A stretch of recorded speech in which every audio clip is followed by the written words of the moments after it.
Hello, and welcome to Nighttime Fables, a haven where stories come to life under the gentle hush of evening, guiding you toward a peaceful night's rest. Tonight, we bring you another calming tale, one crafted to ease your mind and invite a sense of tranquil calm. But first, let's take a few moments to prepare both body and mind for a restful sleep. Make yourself comfortable, and with each slow inhale and gentle exhale, feel the day's worries slowly melt away. It can be challenging to separate from the bustle of the day, especially as bedtime nears. Yet remember, the less we fret about falling asleep, the more our minds can let go of lingering tension. Let the gentle flow of your breathing soothe any concerns and allow tonight's story to guide you into a deep, restorative slumber. Now get cozy and let the soft glow of nighttime fables envelope you. Enjoy this story, and may it lead you into a serene and restful sleep.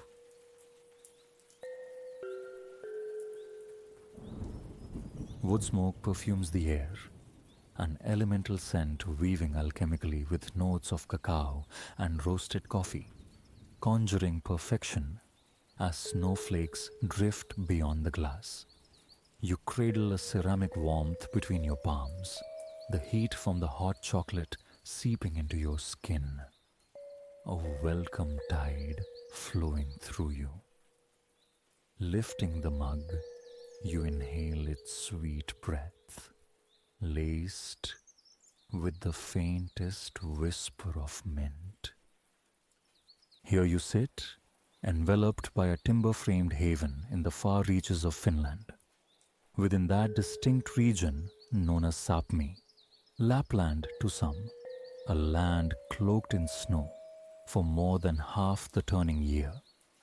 Its position above the Arctic Circle dictates this rhythm, embedding the long nights and frosted landscapes deep into the marrow of life and culture.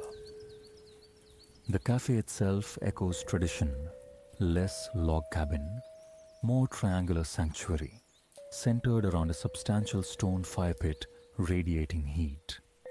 Polished picnic-style tables, hewn from wood, are scattered across the floor. The interior remains blissfully warm, comfortable enough for the turtleneck hugging your frame, while your heavy winter coat rests on a wooden rack nearby. From behind the counter drifts the gentle percussion of mugs meeting water as a woman tends to her washing.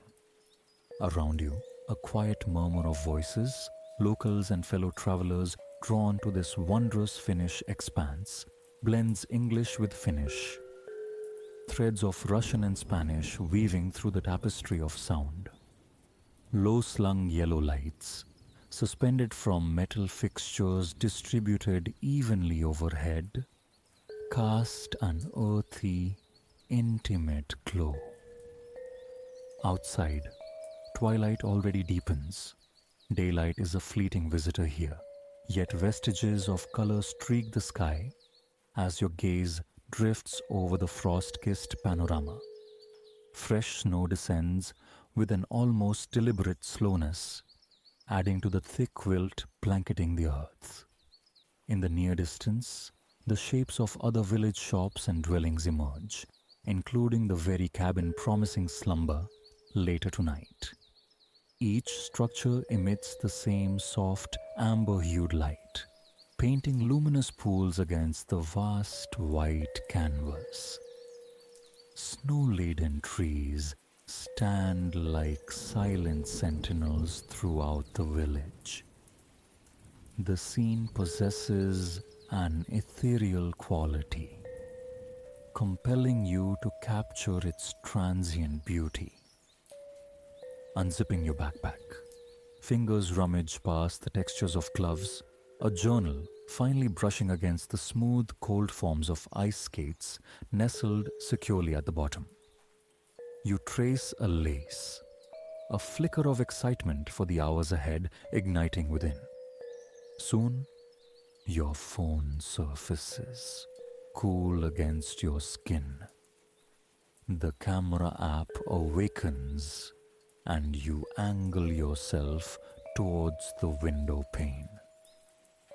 The phone lifts. A tap adjusts the focus on the screen's miniature world. A few distinct clicks, capturing pixels of memory, before the device returns to your lap. You study the last image until the screen surrenders to darkness.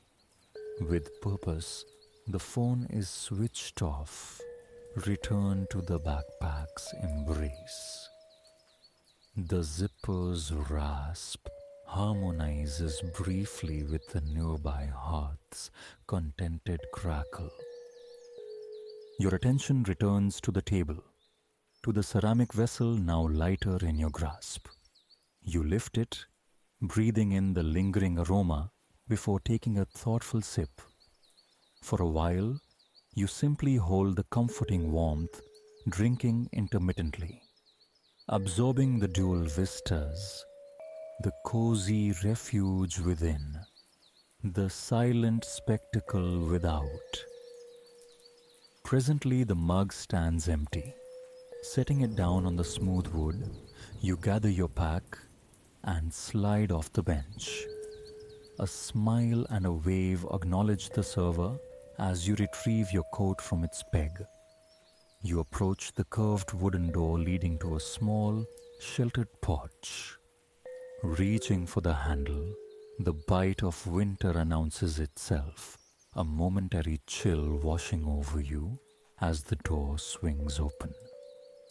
Your layers, however, stand ready, a bulwark against the profound cold. Before venturing forth, you pause, settling onto a bench tucked beneath the eaves, shielded from the falling snow. The backpack yields a pair of thick woolen gloves.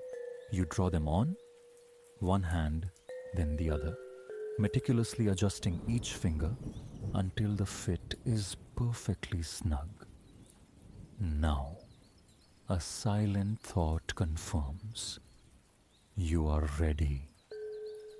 Standing, you exhale deeply, watching your breath plume momentarily in the frigid air before dissolving. Your transport for this journey awaits. A kick sled, rented for the duration, ideal for navigating these snow-compacted, unsalted lanes. Fashioned primarily from wood, it features a seat mounted above twin metal runners, akin to elongated skis crowned by sturdy handlebars. You'd left it propped just to the building's right before seeking the cafe's warmth. Each step towards it sends soft crunches through the snow beneath your boots. There it sits just as you left it, though now lightly dusted with fresh flakes upon the chair and handles. Just then, a local man ambles past. In accented English, he gestures towards a nearby shed, mentioning a snow scraper kept inside. Your eyes follow his point to a small outbuilding, its door long, its roof steeply pitched, like the cafe's own. With a grateful smile, you thank him for the unsolicited kindness. A firm, quick tug wrenches the old shed door open. Ice crystals had formed in the seams, momentarily sealing it shut. Inside, amongst shadow tools, you spot the scraper behind a large rake. Retrieving it, you briskly brush the accumulated snow from your sled's seat and handlebars. The scraper returned to its place. You push the shed door firmly closed until it catches. Almost ready, you muse, to glide towards the forest's edge. Carefully, you secure your backpack onto the sled's chair, ensuring its stability. Then, stepping onto the runners, one foot finding purchase, then the other. A soft push with the right foot, then the left, finding balance. Gloved hands settle onto the handlebars. You momentarily imagine their biting coldness without the wool's protection. Your dominant foot leaves the runner, planting firmly into the snow blanket for a strong, propelling kick. Snow crystals spray upwards like miniature, silent fireworks. Suddenly, you are in motion, navigating the straight, snow-packed artery of this Arctic village. A rhythm establishes itself, gliding smoothly, then kicking against the ground to regain momentum. You slip past village cabins, their windows glowing warmly, past bundled pedestrians offering nods. Far ahead, the sunset bleeds soft pale hues across the horizon, delicate pinks merging with the deepening blue. Moments tick by, the colors intensifying, darkening. Sundown arrives early this far north, a familiar cadence for the inhabitants who have learned not merely to endure, but to embrace the long twilight, fostering a culture where coziness, candlelight, and firelit refuges are not just common, but essential. Soon, you pass the man who offered advice moments before. He likely hears the rhythmic shush of your sled runners approaching on the snow. You wave, exchanging brief greetings without breaking stride. Minute snowflakes tap against your nose, your cheeks, as you steer down the road.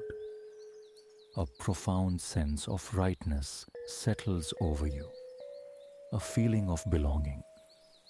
There is nowhere else.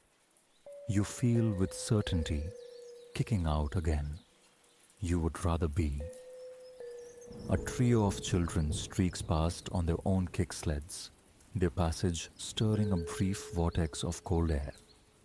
Two boys stand upright on the runners, swaddled in winter gear, woolen scarves trailing. Another child sits nestled in one sled's chair, mitten-clad hands resting primly on her lap beneath a white knitted beanie. Stray strands of hair dancing wildly in their wake. The small convoy vanishes further down the lane. After several more minutes of effortless travel, you execute a leisurely right turn. Rounding the corner, a vista of pure winter enchantment unfolds. Before you lies the lake, a vast expanse locked beneath thick, solid ice. Framing much of its perimeter stand pine trees, the boughs magically laden with fresh snow. The crisp, clean scent of pine needles reaches you, an invigorating aroma that feels intrinsically tied to the season.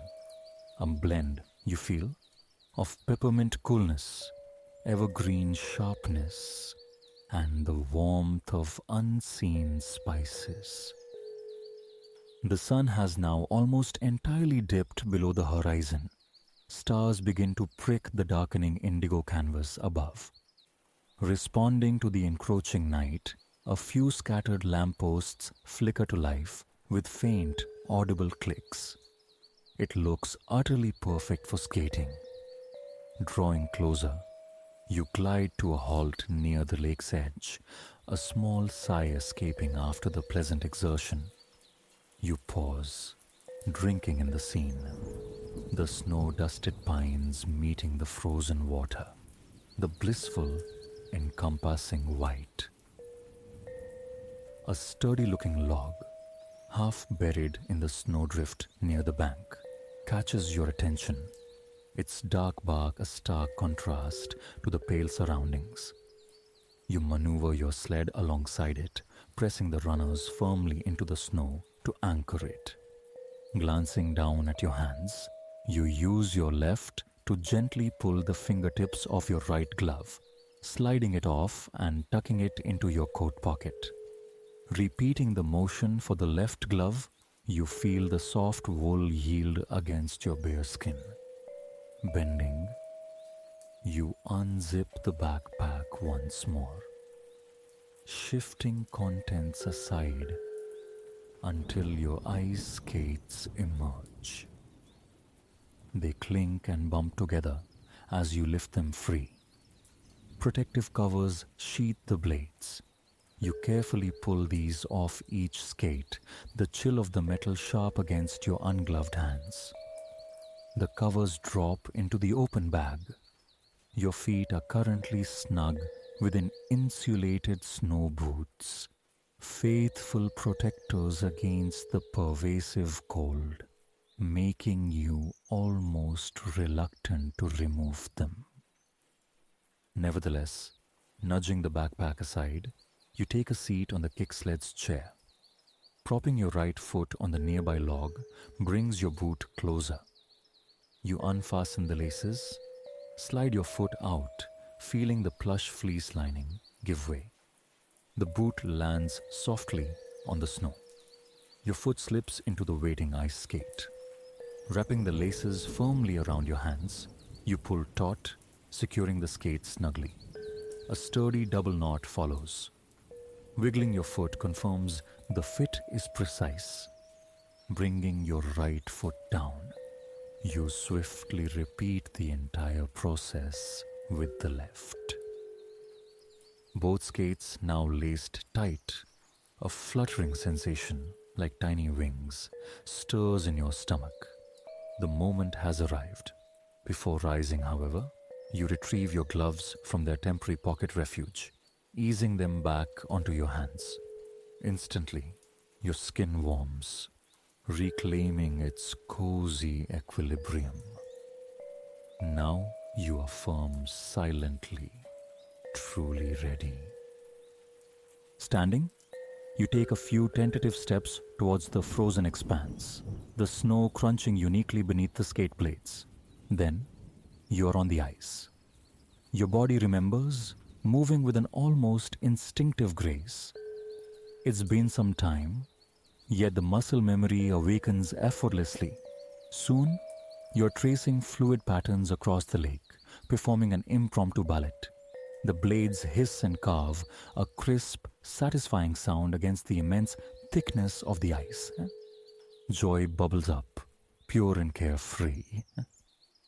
It is just you suspended between the ice and the sky, enveloped by the raw beauty of the Arctic wilderness. You find yourself spinning.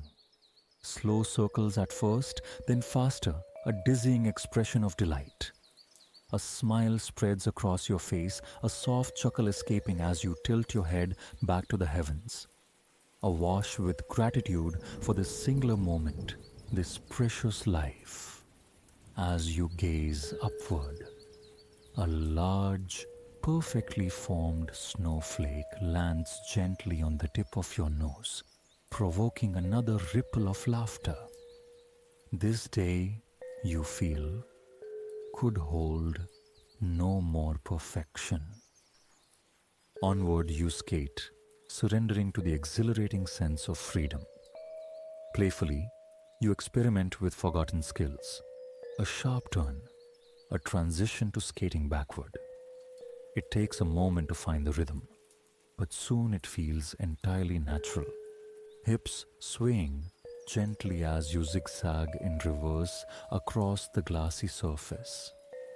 After a few minutes of this backward exploration, you pivot forward again, keenly aware of the crisp, clean air rushing past, embracing you. The temperature has noticeably dropped since sunset. It brings the moon to mind. Slowing your glide, you scan the celestial sphere once more. There it is, you whisper, spotting a slender crescent, yet luminous against the deepening velvet. Nearby, a steady, unwavering point of light, Venus, you recall, distinguishable from the stars by its constant glow, devoid of twinkling. As your eyes trace the faint outlines of constellations, absorbing the sky's intricate details, an anomaly begins to form. At first, it resembles a high, thin mist materializing from nowhere. You squint, focusing. Then, a soft, involuntary gasp escapes as the mist deepens, intensifying into a breathtaking, luminous green. The northern lights, the aurora borealis, have commenced their celestial dance. Ribbons of vibrant green light sway and ripple across the star-strewn expanse, their fluid movements seeming to echo the patterns you were just tracing on the ice below. The lights shimmer, one section flaring with an almost neon intensity, then extending outwards, softening as they undulate and flow. Yet, despite the dynamic spectacle overhead, time itself feels suspended.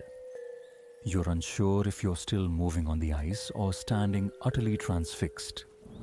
It feels as though you have slipped the bounds of ordinary space and time, lost in the hypnotic beauty above. The otherworldly colors, the silent, luminous performance. It feels impossibly close. Instinctively, you reach a gloved hand upward, as if to brush against the ethereal fabric.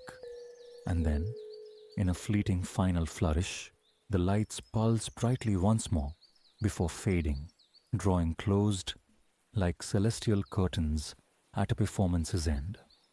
A tingling sensation suffuses your entire body as you stand motionless in the middle of the frozen lake. You feel intensely alive, yet simultaneously calm, serene, profoundly moved by the spectacle you've just witnessed. Nothing compares, you think.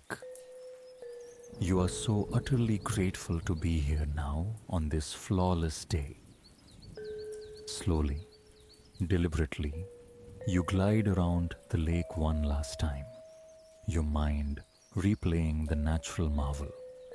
Then, you navigate towards the edge nearest your waiting belongings, stepping carefully off the ice onto the forgiving snow, tiny shards scattering from beneath your blades. Back on solid ground, you sink onto the kick-sled's chair. Your fuzzy boots wait patiently. Bending, you unlace each skate, pulling them off one by one. Setting them aside, you reclaim your boots, lacing them comfortably tight. Standing, you turn and brush off the stray snowflakes that settled on your shoulders during your skate.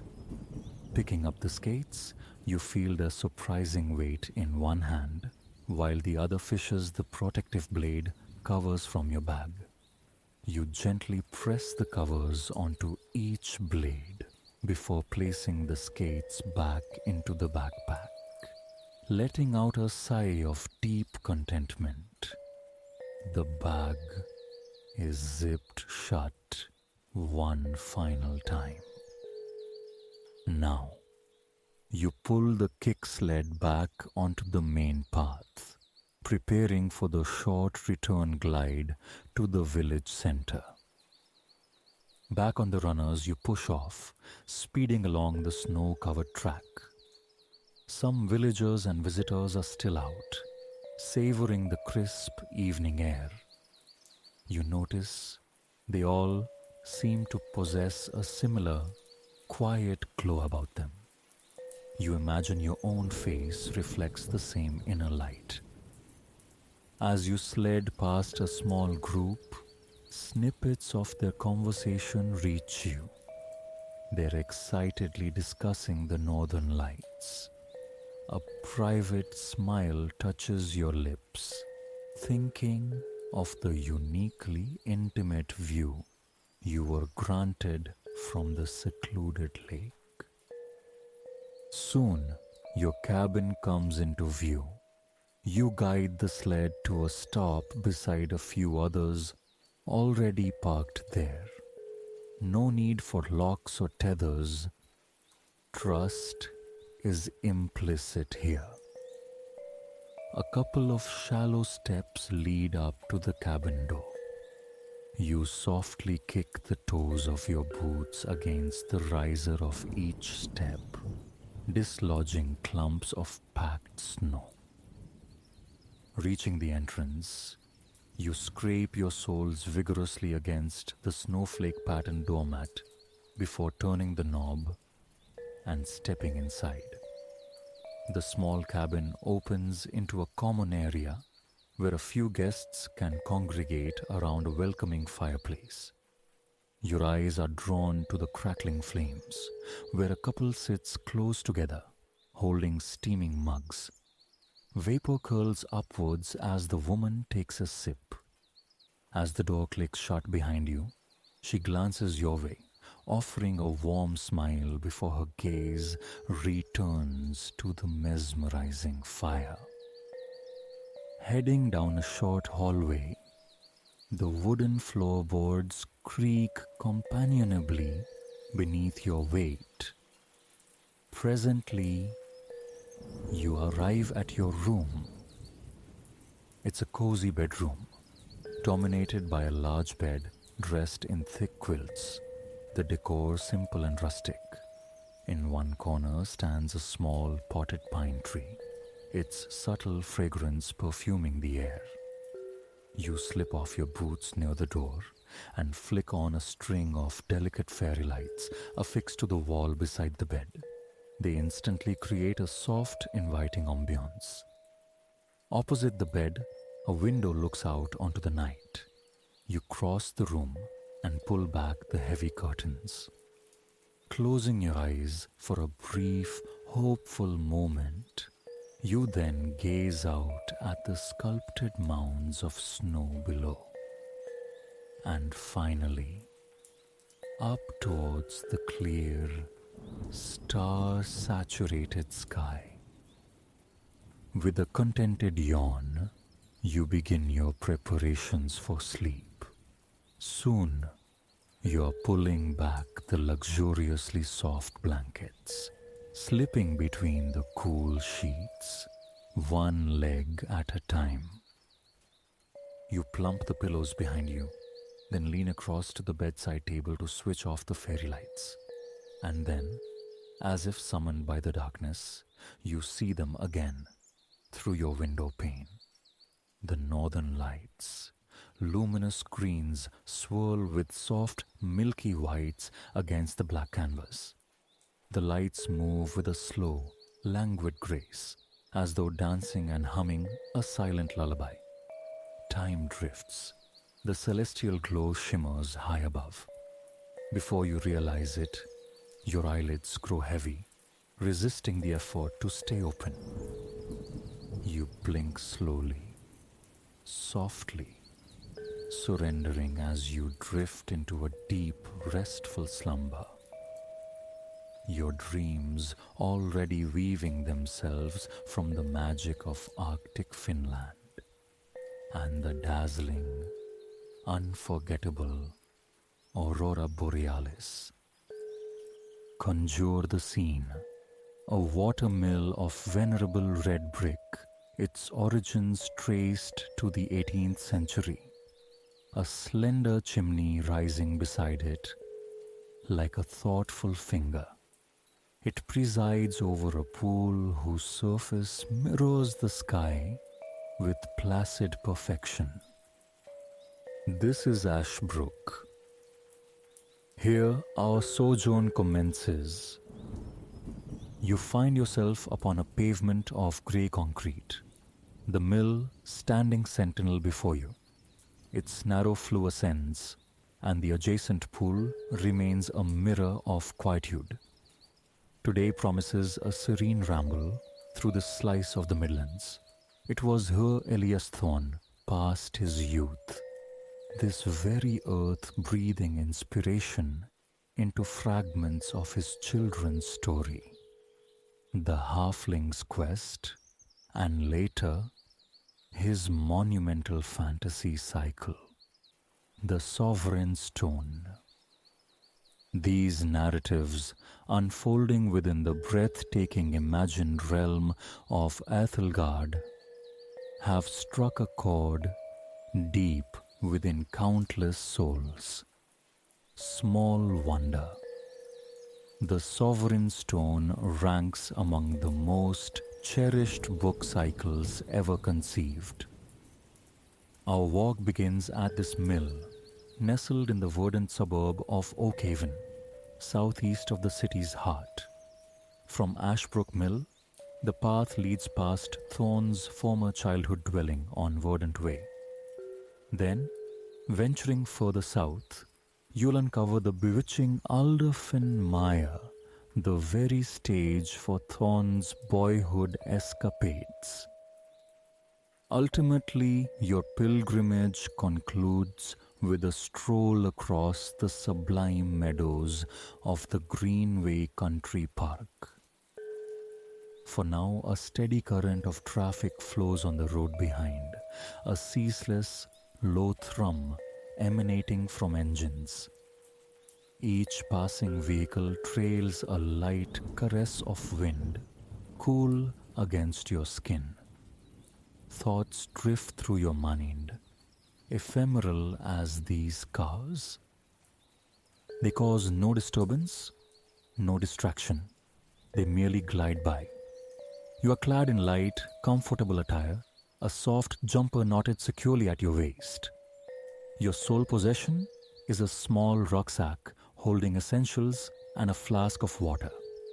A sense of lightness pervades, a freedom born from needing nothing more. Ready to embark, you draw nearer the mill, keen for a clearer perspective. It rests 4 miles south of the city center, within the bounds of what was once Ashbrook Village, a place whose essence permeated the Shirelands in the Sovereign Stone. Thorne himself called Ashbrook a sort of vanished Eden. It was the idyllic haunt of his childhood, a realm he explored for untold hours.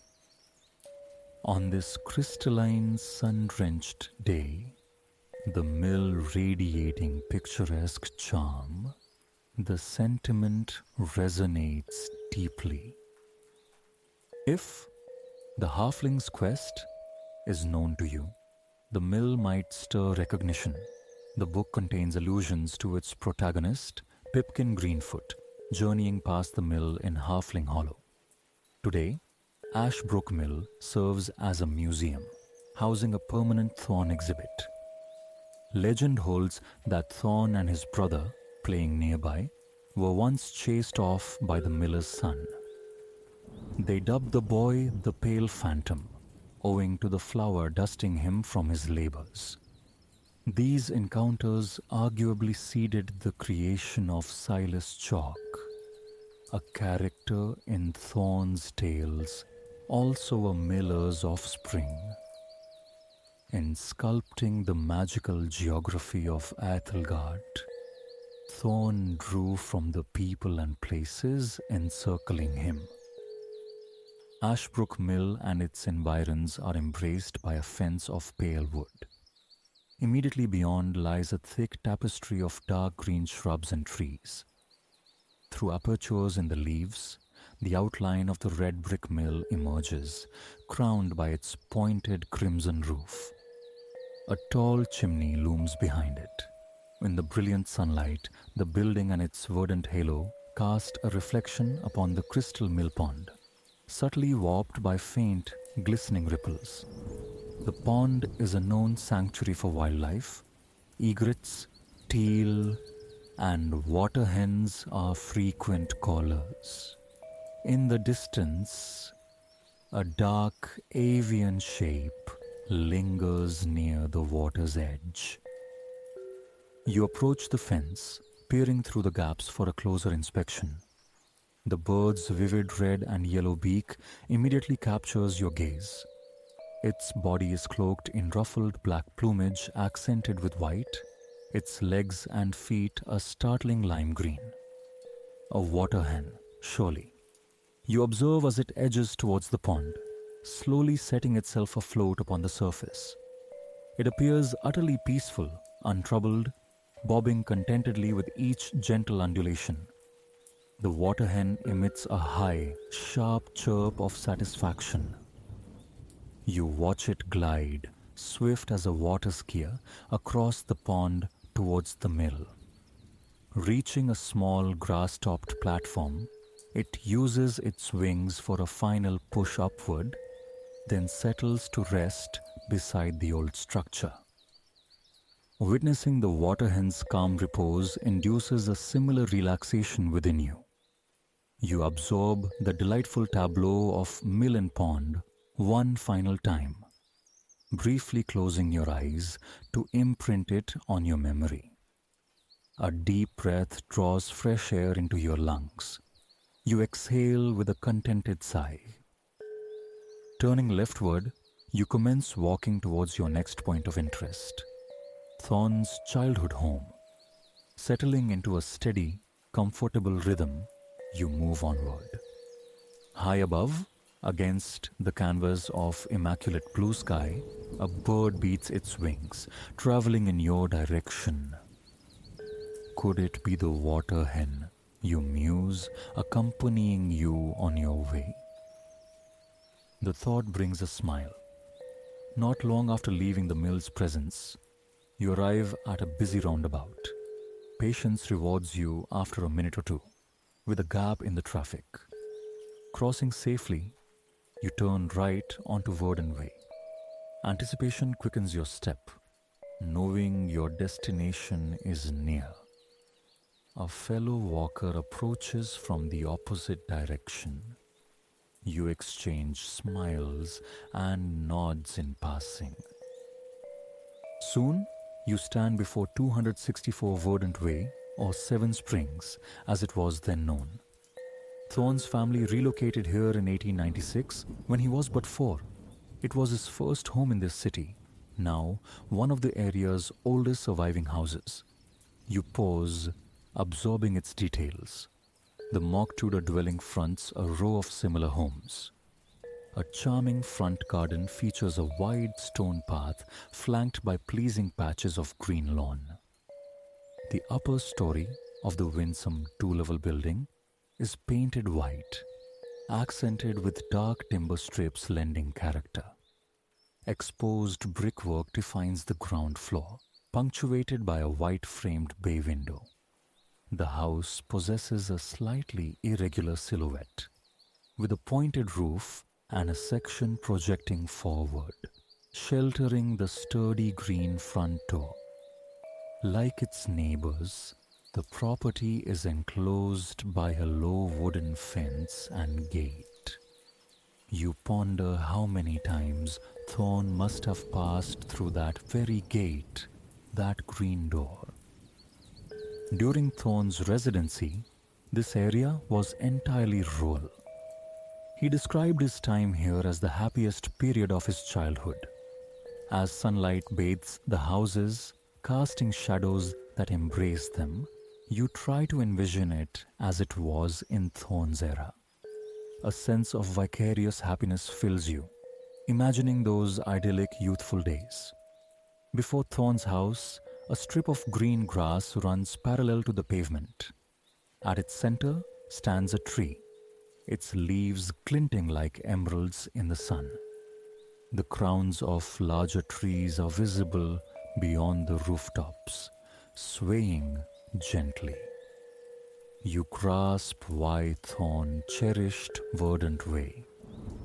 Even now, amidst the hum of passing cars, an enduring tranquility persists. Reaching into your rucksack, you retrieve your water flask. A refreshing sip prepares you to continue the adventure. Next lies the enchanting Alderfen Mire. To reach it, you cross the road, retracing your path. After a few minutes, you arrive at a road branching to your right. Following the pavement, you navigate more suburban streets before reaching the Maya's entrance. Alderfenmere once served as a reservoir for Ashbrook Mill. Today, it stands as a park and nature reserve, bisected by the lovely Coldstream Brook. This Maya fueled the conception of the elderwood on the fringes of the Shylands in the first volume of The Sovereign Stone.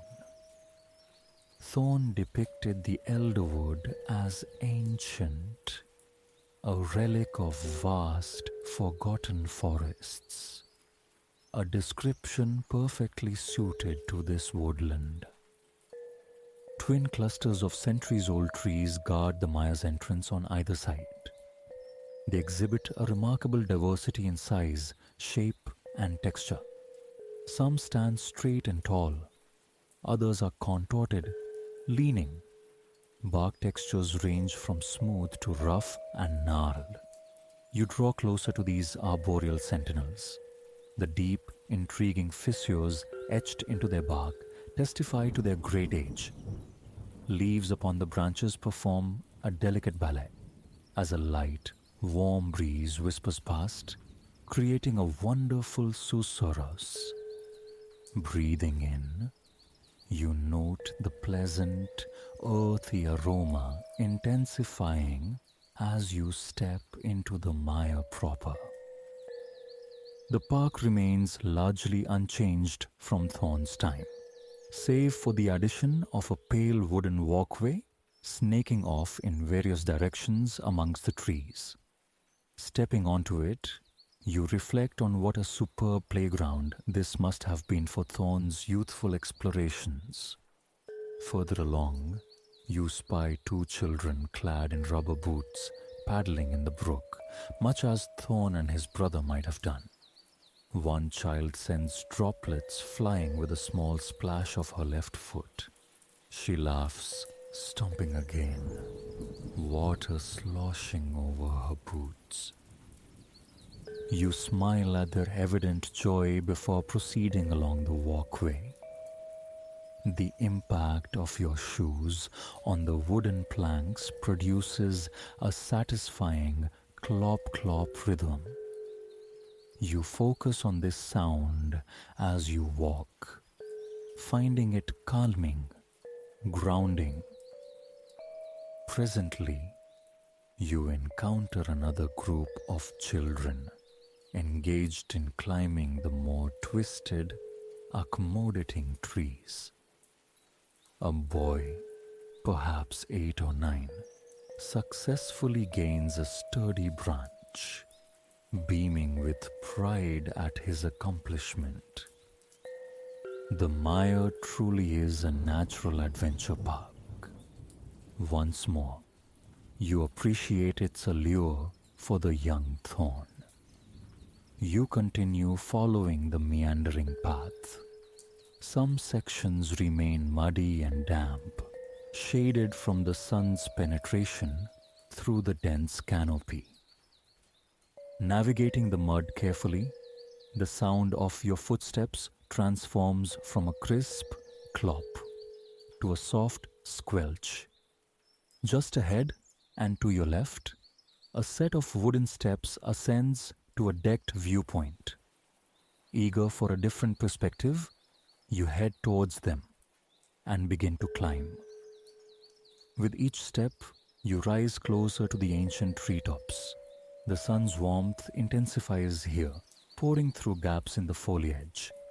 Looking upward, you see the sun glowing through a patterned quilt of clouds that has materialized in the sky. In this moment, standing calmly on the viewing deck, you feel utterly at ease. Below stretches a sea of green, trees, grass, moss. Occasionally, through breaks in the verdure, you glimpse other figures moving through the mire, their sounds muffled by distance. Profound peace reigns on this platform. The only audible sounds are the rustle of leaves stirred by the wind and the delicate tweets of birds perched on nearby branches. The mire is simultaneously intriguing and tranquil. What a magical place drifts through your thoughts. After a quiet interval spent admiring the surroundings, you take another sip from your water flask.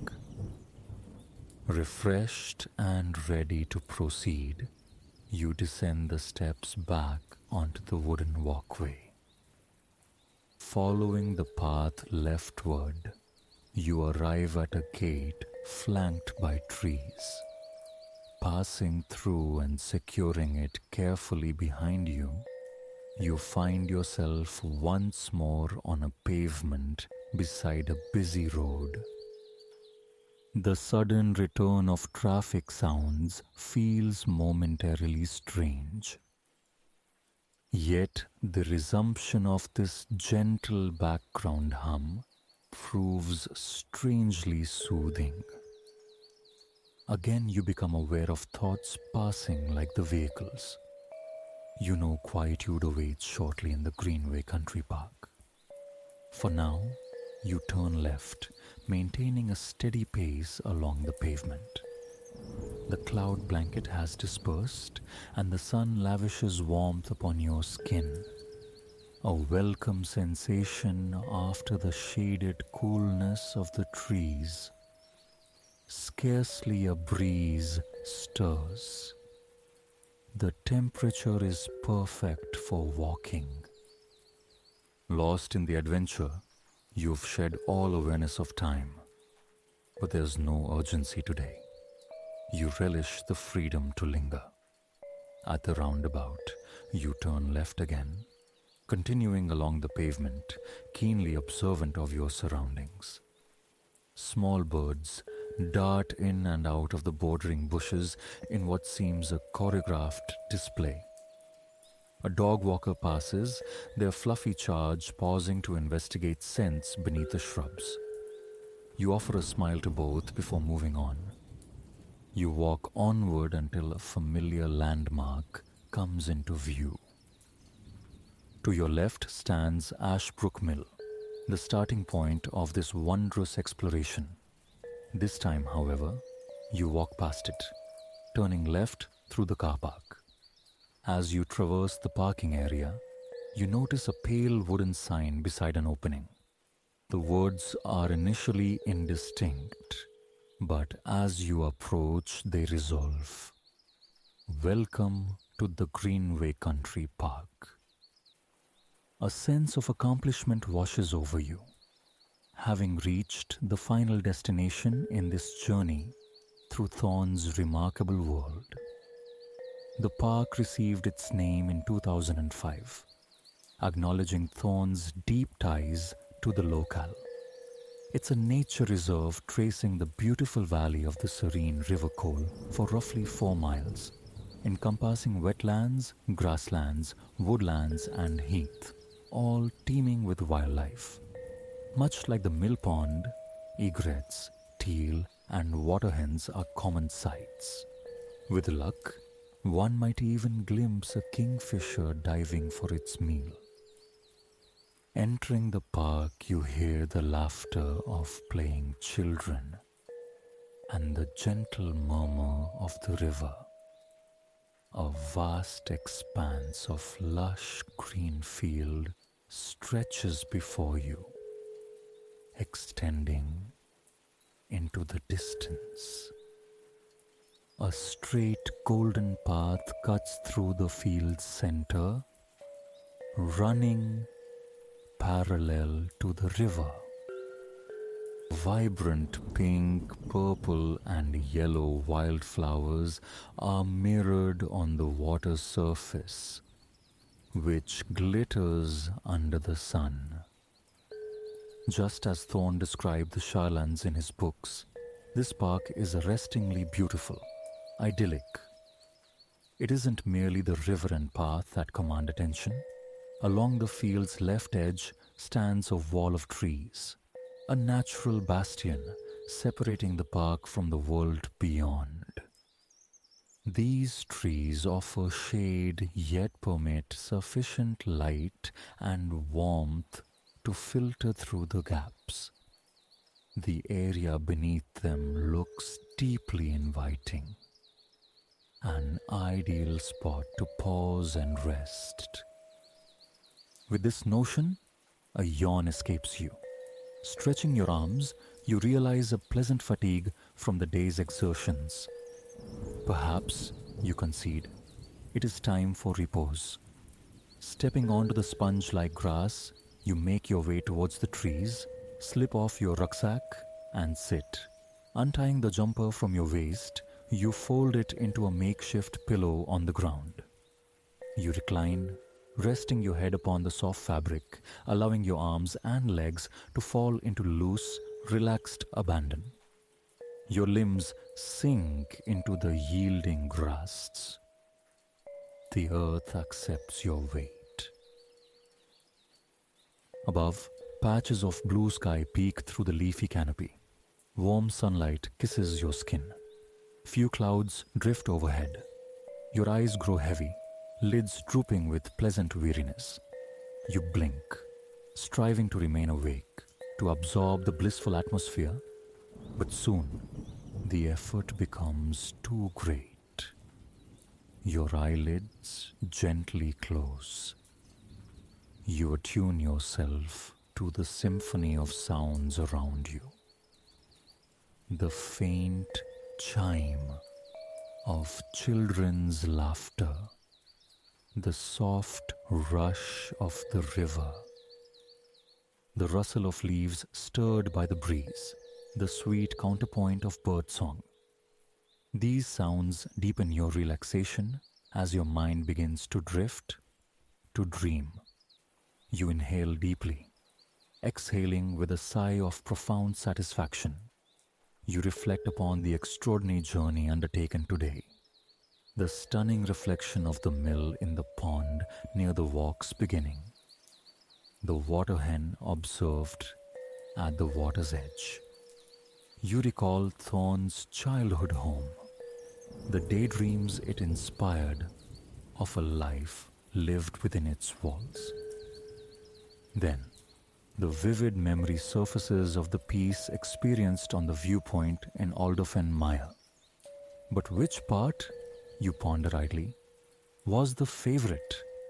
Was it exploring the mystical Mire? Or perhaps this very moment, resting here in the Greenway Country Park? Whatever the answer, all thoughts gradually recede, dissolving into the tranquil landscape born of Thorn's world. And you know, with comforting certainty, that you can return to this sense of calm whenever needed. Lying upon the grass, utterly still and serene, your breathing slows, quiets. You are enveloped in peace, drifting inexorably towards a deep and restorative sleep.